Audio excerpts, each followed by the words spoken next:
Hi, I'm going to talk about the chapter we're going to study on genetic material, which is DNA. DNA stands for deoxyribonucleic acid, okay? And in terms of an introduction, I'm going to cover these 8 points. When we talk about DNA, we're not going to just jump into the structure or the function of it. It's important that you understand a little bit of the background on how DNA was discovered. Okay, first, Darwin, who is considered the father of evolution, and Mendel, who's considered the father of genetics, knew nothing about DNA. They didn't know that it was that material passing on information from generation to generation. So we're going to talk a little bit about the history of that when we get to this chapter. One experiment we're going to pay particular attention to is an experiment done by Hershey and Chase. They did it with a virus, and they were the first individuals to actually demonstrate in the lab that it is DNA that passes on information. Prior to their experiment, no one knew that for sure. So once they determined that it was DNA passing on information, many different scientists started to focus on that molecule, DNA. One of the individuals that focused on it was Chargaff. In fact, we now have what we call Chargaff's rule in terms of DNA, that the amount of adenine base in a DNA molecule always is equal in concentration to thymine. And you'll see later because they pair up in the molecule. And the amount of guanine is always equal to the amount of cytosine in that double helix molecule. And no matter what species Chargaff looked at, that was always true.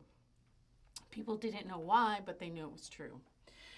Another key piece of information that led to understanding the structure of DNA was contributed by a woman named Rosalind Franklin. She was the first person to actually make a crystal out of DNA, and then she took that crystal of DNA and shot X-rays at it and captured the image on film when the X-rays bounced off the molecule. And her pictures, one out of maybe 2,000, showed that it was actually a helix. No one knew that DNA was a double helix prior to that. So you can see on point number 5 here, Watson and Crick, who got the Nobel Prize for DNA structure, they never did an experiment, but they took all that information together from the literature, from pictures of the double helix from the X-ray diffraction, and they used ball and stick models and put together the structure that we're going to talk about in this chapter. The sixth point we're going to talk about in this chapter is how this molecule is copied. DNA replication is done semi-conservatively, no matter what species you're talking about. So when the DNA is copied, in the new strand of DNA, there is one old and one new piece for both copies. Okay, so DNA is an amazing molecule in that when it opens up, there's a template right there to tell the cell how to build the other strand.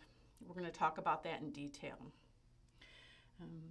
The last 2 points on here are kind of jump ahead into more modern understanding in DNA, and that is of telomeres. Telomeres are the very ends of the DNA molecule, and we'll talk about them a little bit in this chapter. And finally, point number 8, and in the chapter on genetic material, we'll talk about DNA repair. A cell uses a lot of energy to repair DNA if it's broken or if it hasn't been copied correctly, because that is the material that's going to be the blueprint for the cell and dictate all the RNA and all the proteins that get made in that cell. So the cell has backup systems on how to repair that DNA. So those are the 8 key points that we'll discuss when we study this chapter.